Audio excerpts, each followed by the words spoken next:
Hello, good evening and welcome to Houseborn's World YouTube channel. Now when I was growing up, apart from the cars in the UK, there was this mystical place abroad, Japan. It had the Japanese domestic market and they started importing cars into Europe that were high horsepower, excellent suspension and handling, often all-wheel drive, that sort of dominated rallying at the time, that sparked such an interest from me. And in the early days of computers, before I ever realised YouTube was a thing, I come across something called best motoring. Why I'm coming to best motoring sort of opened my eyes to how you looked at how a car drove, handled, how the suspension compressed and moved, how it skipped and jumped on bumps. When I look at cars, I'm not great for giving you the detail. I'm more interested in the initial horsepower, the weight of the car, what drivetrain it is, where the engine is, and from that I can quickly get a good idea in my head how it's going to perform on the road. But obviously, not being able to jump into all these cars, I've always studied videos in great details at looking how the suspension moves, the input of the steering from the driver.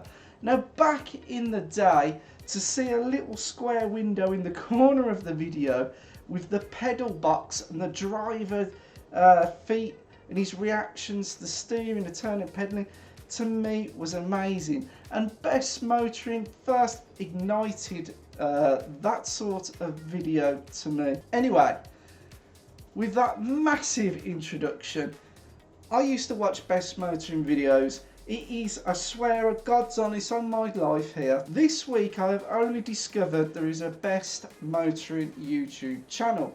How I've succumbed to pass that by for the last 5 years, I don't know. I really do not know. When I discovered it the other day, I was like a pig in shit, and I spent at least a good 2 hours trawling through videos. Some of them I've seen before, some of them are new, and I do notice there is a new subscription part of the channel where they're still putting new videos out. And they drive around the Gunsai track, and I don't even know where I decided to put the 2 and 2 together. I just thought, oh, I'll jump onto race department and see if there is a Gunsai track. And I found out that some fantastic modder out there has not only made the track but enhanced it a little while ago. So this led me on to jumping onto assetto corsa land, downloading a few different cars that have different handling characteristics. But tonight we're jumping in VR and we're going to relive what I've been watching on TV screen for so long. Right guys, so here we are in the very first car of the video. What I'm going to do, I'm just going to drive along over to the outhouse. We are in the Toyota MR2 Turbo, and just as we get over to the other side, I'm going to put some stats up on the car. Just going to check no one's on track. Now, oh, nice burbles, blow-offs. So this is a turbo motor. It's modified. I think we are 260 brake horsepower. What's it like on manoeuvrability?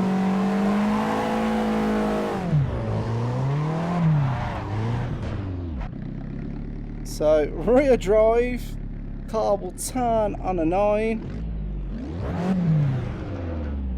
Quite an aggressive exhaust. What we're going to do, we're going to head off because the Gunsai track is quite long. I'm going to go along to the second bridge and then we're going to call out the second car. So the main purpose of this video is not just to blast around the Gunsai, everybody's already done that. It's to get a feel of how a car handles on this track, because it's all about the twisties. And the cars I'm going to go through are going to show different characteristics and handling, and it will show how a really tuned car will completely outperform even a mildly tweaked car. So we're going to drop this into first gear. We're just going to get off slowly and then we're going to accelerate.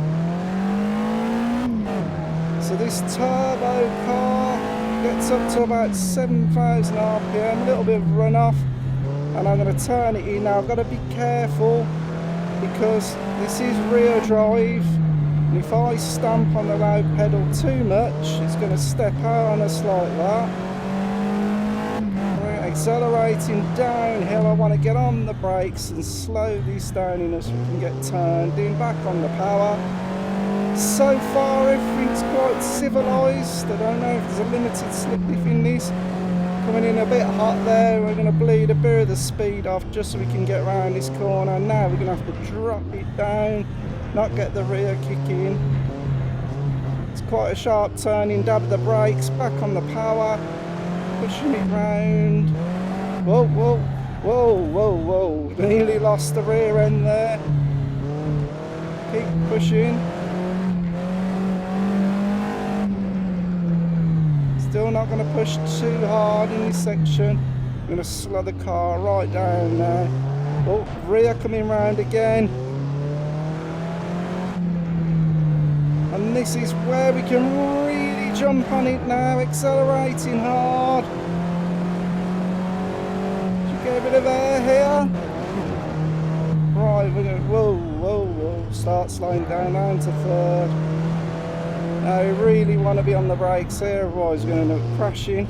Second, through the little chicane, back on the power. These red cones warning us. And we might want to go on the brakes just about here. Again, we don't want to go off there. Back on the power in third, and we'll go under the bridge. And we'll call our lap there. So that was a nice little run, to be honest. So how can we sum up the handling and the drive of the Toyota MR2? Well, as it's only got 240 brake horsepower, it's in that sweet spot of a power band. You can really rev the gears out right up to 7,500 RPM. It's a mid-engine car, it's rear-wheel drive, but it really does put the power down to the road very well. No alarming wheel spin or snaking. It really does, whether it's got a very good limited slip diff, gets the power down to the road. But the problem is, because this is mid-engine rear drive, it will rotate on too much throttle input. It can be a little bit squirmy if you're pushing it, you know, too hard. But generally, this is a very well behaved car and a very well tuned car, because we're able to put the power down to the road and manage the slides with the power, and there is very little drama at all. Being turbocharged and having a decent amount of torque pulls us out the corners, and I'm really impressed with the Toyota MR2. Right guys, I hope you can recognise from the Momo steering wheel and the dashboard. Now if I look across to the seats, we are in a Mitsubishi Evo Tommy Mackinnon Edition, an Evo VI. This is about 390 horsepower, I think. Turbocharged, of course. Ooh, we can hear that there. This is all-wheel drive, it's about 1,300 kilograms. We'll just get it moving off slowly. We'll come up and manoeuvre over to the house. Now, this I think is one of the best Evos because it's not digital, it's analog, it's very mechanical, and I just want to sort of demonstrate that here.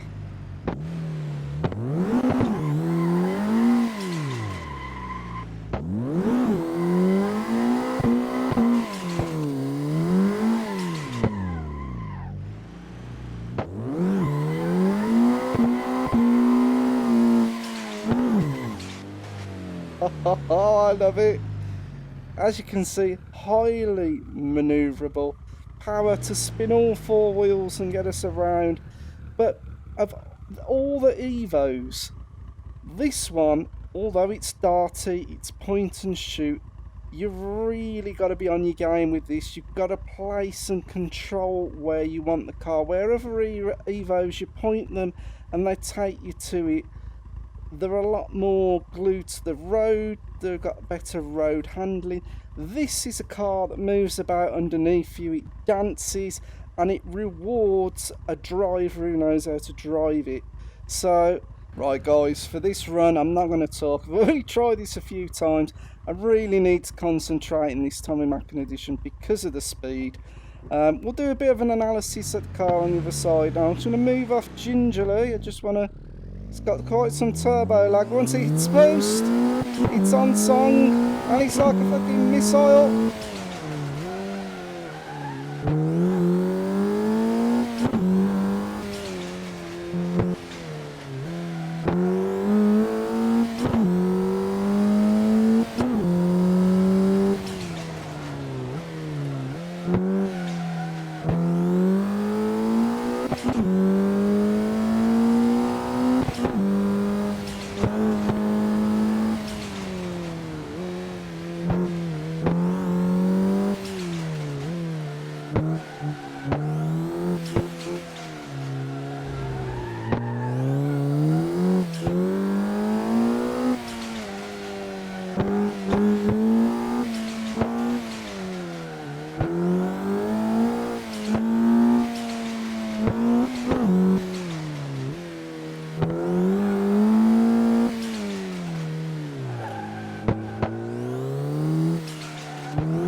So we move on to the Mitsubishi Evo VI Tommy Mackin edition. So how can we sum up how this car handled on the run? Well, it's got a lot more power than the Toyota MR2. It's got a lot more torque, but it is slightly heavier. But the true nature of the Evo VI Tommy Mackin edition is that although it's got that Evo pointiness, it's very darty and it will move around under direction. And with the throttle, you can make the car move around. You can change the axis in the corner. Because it's all-wheel drive and it's got a lot of power, you can promote four-wheel drifts through the corners. The Evo's handling is a lot more alive and a lot more frantic. Now, a very good driver will be able to place the Evo where he wants the car, and he'll be able to use the throttle and the weight of the car to position the car through the corners. This is an easier car to get round the track, but a less forgiving car. If you get it wrong, this is going to spit you off. The MR2, although it was rear tail happy, was a lot more planted. The Evo is a lot more analog, it's a lot more alive, it moves, it squirms, it's got weight that you have to manage the weight of the Evo, but that can also be to your advantage, and you can position and manoeuvre the Evo in the corners that you can't do with a rear drive car, and you can actually use the all-wheel drive power to pull you out of trouble. So the Evo at the minute, I think, is the more exciting car to drive.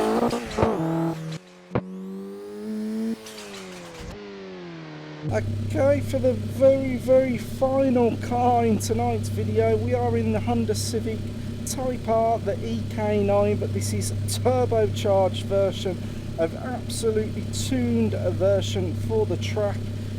Over 600 brake horsepower, 980 kilograms. This is an absolute weapon. Sounds very race inspired. Let's get it moving. straight away the steering feels really heavy as compared to the other two cars. I'm clear on the track, let's just get it manoeuvred out. Oh, that shifts. Okay, manoeuvrability test. Okay. This front wheel drive. The other cars were rear wheel drive and all wheel drive. Let's see how this differs. I think what we're going to do, we're going to take a slow start out. Right, I think with this one I'm just going to have to concentrate. Even though it's more tune measure, it's a lot more taking front wheel drive, lower power. We'll see what we think at the end.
There we go. Bloody hell, that is fast. Oh, geez, that makes the Evo feel slow.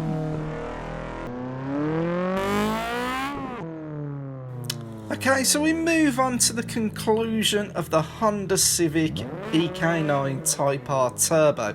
Now, clearly, this is not a standard Civic, and it is the lightest car of the group at 980 kilograms, and it has 681 brake horsepower. Now, 681 brake horsepower and front wheel drive do not go together. They shouldn't go together, they shouldn't be mated together, but this Civic defies all logic. It's so precise and so tight and so glued to the road that it just puts it in a different class to the other two cars. The speed of the car blitzes the MR2 and the Evo, and it's its pace that really surprises you. It's like point it in the direction, accelerate, and you're there. Now obviously with front wheel drive you imagine there might be some understeer, but the limited slip diff in this car is just pulling magic that would leave Domino blown out on the table. It just really does handle so well. The suspension is highly tuned, and there's never any moments, no one's having a moment in this car. If you're having a moment, it's because of your poor driving skills. Now, there's not much wheel spin either. Considering this is a front drive car, it's putting all the power down to the road somehow. Quite how it's been done, I'm not sure, but this really does bounce round. And I'm going to leave the run round the whole Gunsai track on in the background as we talk out to the end of the video. So surprisingly, what's a front wheel drive car, the lightest car but with the most power, has been the car that's got the best run through on the track. But looking over the three cars, although the Honda Civic's got sheer speed and actually would be very, very, very exciting to drive in real life, I think out the three, it's the Evo Tommy Mackin edition, the Evo VI, that I would pick, because it's more playful and it's very, very quick in its own right. I really hope you've enjoyed this video, you've enjoyed the look at the Gunsai track. I absolutely recommend, if you've never tried this, grab VR, grab the Gunsai track, grab some of your favourite cars and relive the best motoring videos. Thank you for watching, and I will see you soon in more videos to come.